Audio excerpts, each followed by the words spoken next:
जय हिंद दोस्तों, स्वागत है आपके हमारे यूट्यूब चैनल। दोस्तों जैसा कि जानते हैं कि हमने एसिड बेस एंड सॉल्ट्स में पढ़ा था, वो आज हम पढ़ेंगे अम्लों के प्रकार, टाइप्स ऑफ एसिड्स। तो दोस्तों टाइप्स ऑफ एसिड्स में क्या होते हैं दोस्तों, कुछ हमारे प्रबल अम्ल होते हैं और कुछ हमारे दुर्बल अम्ल होते हैं। उनके बारे में हम अच्छे से जानेंगे दोस्तों। प्रबल अम्ल क्या हम जिसे बोलते हैं स्ट्रॉन्ग एसिड्स, वे अम्ल जो जल में पूर्णतः आयनित हो जाते हैं या वियोजित होते हैं, प्रबल अम्ल कहलाते हैं दोस्तों। यानी ऐसे अम्ल जो जल में क्या होते हैं, कंप्लीट तरीके से आयनित हो जाएं या वियोजित हो जाएं, उन्हें प्रबल अम्ल कहते हैं दोस्तों। ठीक है दोस्तों। सामान्य तथा खनिज अम्ल, जितने भी खनिज अम्ल होते हैं या खनिजों से प्राप्त होने वाले अम्ल होते हैं, उनको हम क्या बोलते हैं, प्रबल अम्ल कहते हैं। जैसे H2SO4, HCl, HNO3, ये सब क्या है दोस्तों, प्रबल अम्ल है दोस्तों। ठीक है, ये आपकी रिएक्शन दी है दोस्तों, तो आप ये क्या करें, ये जो H+ आयन से वो पूर्णतः क्या हो जाएंगे, जो कि जल में वियोजित हो जाएंगे। ठीक है दोस्तों, आगे बढ़ते हैं दोस्तों। आगे हमारा ये दुर्बल अम्ल। दुर्बल अम्ल किसे कहते हैं दोस्तों, तो कहेंगे कि वे अम्ल जो जल में पूर्णतः वियोजित या आयनित नहीं होते, दुर्बल अम्ल कहलाते हैं दोस्तों।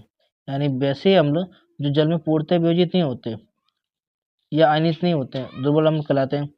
सामान्यतः जितने भी कार्बनिक अम्ल होते हैं दोस्तों, तो जो कार्बनिक अम्ल होते हैं, जिससे पादपों व जीव जंतुओं से प्राप्त होने वाले अम्ल, उनको दुर्बल अम्ल कहते हैं। यानी पेड़ पौधों से, जीव जंतुओं से जो प्राप्त होते हैं अम्ल, उन्हें हम दुर्बल अम्ल के नाम से जानते हैं। या फिर जो कार्बनिक अम्ल होते हैं, उन्हें हम दुर्बल अम्ल कहते हैं। जैसे हाइड्रोजन साइनाइड, CH3COOH, HCOOH, इसमें देखिए कार्बन है, तो कार्बन है तो इसे क्या बोलेंगे, ये कार्बनिक अम्ल है। कार्बनिक अम्ल कैसे होते हैं, दुर्बल अम्ल होते हैं। ठीक है दोस्तों, यानी हाइड्रोजन साइनाइड को जब हम जो कि क्या करेंगे, पूर्णतः पानी में वियोजित करेंगे या आयनित करेंगे, तो वो हमारा हाइड्रोजन आयन में टूटेगा, और हाइड्रोजन आयन टूटेगा तो क्या बोलेंगे, अम्ल बोलते हैं उसको। जो H+ आयन देते हैं उन्हें अम्ल कहते हैं। लेकिन जो कार्बनिक अम्ल होते हैं, ये कार्बनिक अम्ल है दोस्तों, ये भी कार्बनिक अम्ल है, ये भी कार्बनिक अम्ल है, तो इन्हें हम बोलेंगे ये दुर्बल अम्ल के नाम से जाना जाता है। ठीक है दोस्तों, आगे बढ़ते हैं दोस्तों। आगे हमारा है एक टॉपिक है, तो इसके बारे में जानिए कि अम्लों के जल में आयनन के कारण उत्पन्न हाइड्रोजन आयन इनके जलीय विलयन में उपस्थित रहते हैं। इसी कारण ये अम्लीयता प्रदर्शित करते हैं। तो दोस्तों ये कुछ इंपॉर्टेंट है दोस्तों, क्या कि जो अम्ल होते हैं उनके जल में आयनन के कारण, आयनन के क्या होता है, H+ आयंस होते हैं दोस्तों, इसके जलीय विलयन में क्या रहता है, उपस्थित रहता है पहले से ही। इसी कारण ये अम्ल कैसे होते हैं, इनकी अम्लीयता प्रदर्शित की जाती है। जैसे हाइड्रोक्लोरिक अम्ल, इसमें अम्लीयता ज़्यादा होगा। HNO3, ये इससे थोड़ा कम H+ देगा। H2SO4 उससे थोड़ा कम देगा। CH3 से ये थोड़ा कम देगा। कार्बनिक अम्ल है दोस्तों H2CO3, और हाइड्रोजन साइनाइड ये कम देगा। तो क्या ये घटते, सबसे ज़्यादा इसमें होगा अम्लीयता, फिर इसमें चार ऑप्शन दे दें, इन चारों में से पहले बोलेंगे सबसे अधिक पूछेगा तो आप ये आंसर ये देंगे, और सबसे कम पूछे तो ये। क्यों, कार्बनिक अम्ल क्या होते हैं, जो कि दुर्बल अम्ल के नाम से जानते हैं। तो सबसे प्रबल अम्ल कौन सा हुआ दोस्तों, ये, उससे थोड़ा कम ये वाला, फिर ये। ठीक है दोस्तों, तो ये आपकी जो कि क्या एक क्रम है दोस्तों आपको, ठीक है, आरोही क्रम में लिखे हुए हैं। ठीक है दोस्तों, सॉरी, अवरोही क्रम में लिखे हुए हैं, बड़े से छोटा। ठीक है, छोटे से बड़ा होता है तो फिर किस में लिखते हैं, आरोही क्रम में।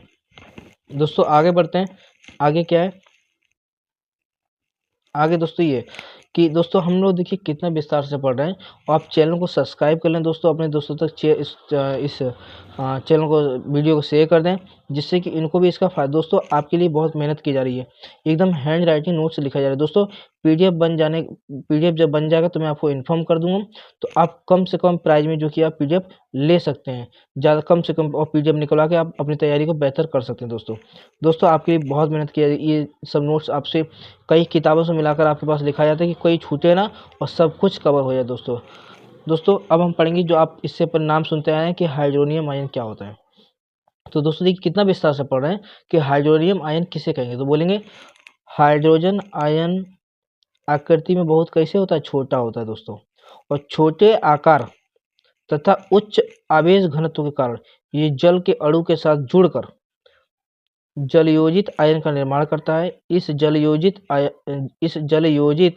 आयन को क्या बोलते हैं, हाइड्रोनियम आयन कहते हैं।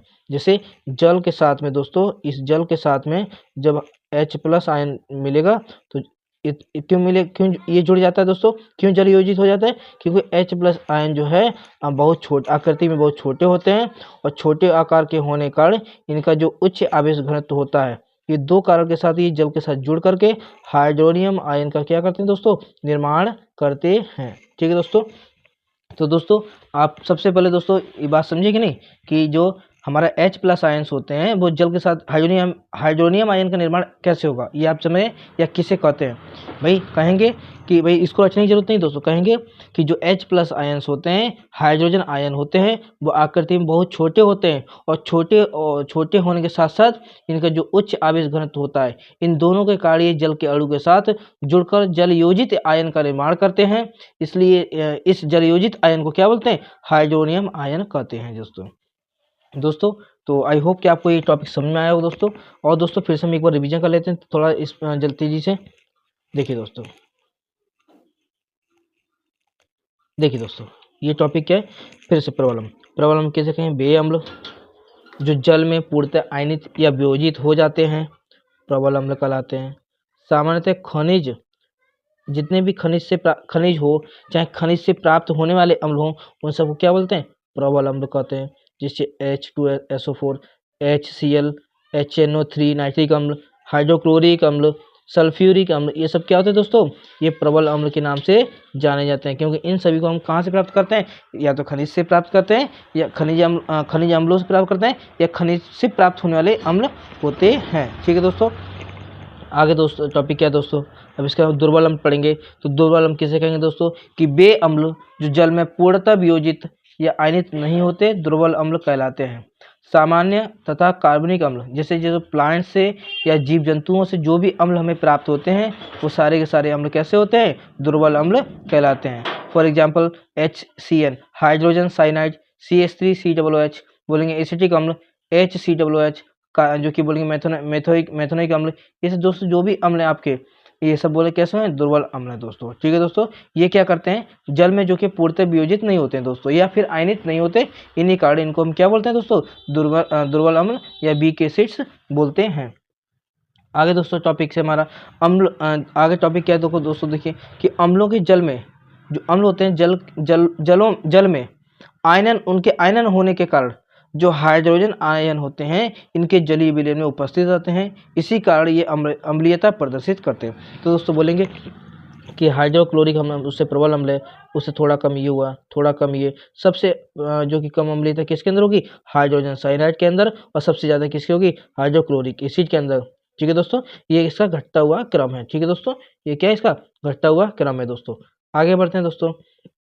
आगे हमारा दोस्तों है कि हाइड्रोनियम आयन। तो हाइड्रोनियम आयन कैसे कहेंगे, तो बोलेंगे हाइड्रोजन आयन आकृति में बहुत छोटे होता है, छोटा इसका आकार होता है, और छोटा आकार होने के कारण इनके अंदर उच्च आवेश घनत्व होता है। इन दोनों के कारण क्या होता है, इन जल के अणु, किसके अणु, जल के अणु के साथ मिलकर या जुड़कर ये क्या करते हैं, जल योजित आयन का निर्माण करते हैं। इसलिए इसे हम क्या बोलते हैं, हाइड्रोनियम आयन कहते हैं। जैसे जल के साथ इन्होंने क्या किया, जल के साथ H प्लस आयन्स क्या हुए, आपस में आए जो कि जल योजित हुए और हाइड्रोनियम आयन का निर्माण किया दोस्तों। समझे दोस्तों। तो इस टॉपिक से दोस्तों ये इतना ही छोटा टॉपिक रहेगा दोस्तों। हम लोग आप जो कि अगर ये क्लास लंबी चाहते हैं दोस्तों तो चैनल को सब्सक्राइब कर लें दोस्तों। जितना आपका जो हमारे प्रति जो कि लगाव रहेगा या फिर जो प्यार रहेगा दोस्तों आपके प्रति, आप अपने चैनल को इसको आगे बढ़ाइए दोस्तों। और जो भी संभव होंगे आप बोलेंगे उसी तरह से आपको कमेंट करके जरूर बताया कीजिए कि क्या कमी रह गई दोस्तों, या क्या और इसमें करना चाहिए। अगर आपको अच्छा लगता है दोस्तों तो आप कमेंट करके जरूर बताया करें, अपने दोस्तों तक शेयर कर दें। इस वीडियो को सबको लाइव मिलना चाहिए दोस्तों। और सबसे पहले दोस्तों देखिए, मैं बार बार आपसे चैनल सब्सक्राइब इसलिए बोलता हूं दोस्तों कि अभी हमारा ये छोटा सा परिवार है दोस्तों, आप इसको बढ़ाएंगे दोस्तों तो आने वाले समय में हम आपको और बेहतर कंटेंट के साथ और अच्छी चीज़ों को करेंगे। और दोस्तों इसमें जो कि हमें कई लोगों की हेल्प की ज़रूरत पड़ती है दोस्तों, आप सभी भाइयों की। और आने वाले समय में दोस्तों हम आपको जो इस प्रकार से पढ़ा रहे हैं एकदम अच्छे से पढ़ाएंगे दोस्तों, और जो भी टीचर्स होंगे हम उनको लगाएंगे यहाँ पे। लेकिन अभी हमारा ये छोटा सा परिवार है दोस्तों, इसलिए चैनल को आप सब्सक्राइब कर लें दोस्तों। इस चैनल को थोड़ा आगे बढ़ने दीजिए दोस्तों, आपको और विस्तार से बहुत चीज़ें मिलेंगी इस चैनल से दोस्तों। तो सबसे पहले अगर आपको कोई दिक्कत है तो आप जरूर कमेंट करके बताएं, और अगर आपको अच्छा लगता है तो वो भी कमेंट करें दोस्तों। आपकी जो भी हो, अच्छा बुरा जो भी आपको लगता है वो कमेंट करके बताएं, और अगर आपकी कोई राय हो तो वो भी कमेंट करके बताएं दोस्तों। ठीक है दोस्तों। तो दोस्तों सबसे पहले आप अपनी एक फेयर कॉपी बना लें, उनमें सभी को टॉपिक बाई टॉपिक नोट्स करें, या फिर आप इसे पढ़ते रहें दोस्तों। जैसे इस चैप्टर का नोट्स कंप्लीट होगा मैं आपको इन्फॉर्म कर दूंगा। आप सबसे कम प्राइस में 10 से 20 रुपये में ही आप इसकी PDF को परचेस करके PDF नोट्स निकलवा के पढ़ सकते हैं। ठीक है दोस्तों, धन्यवाद।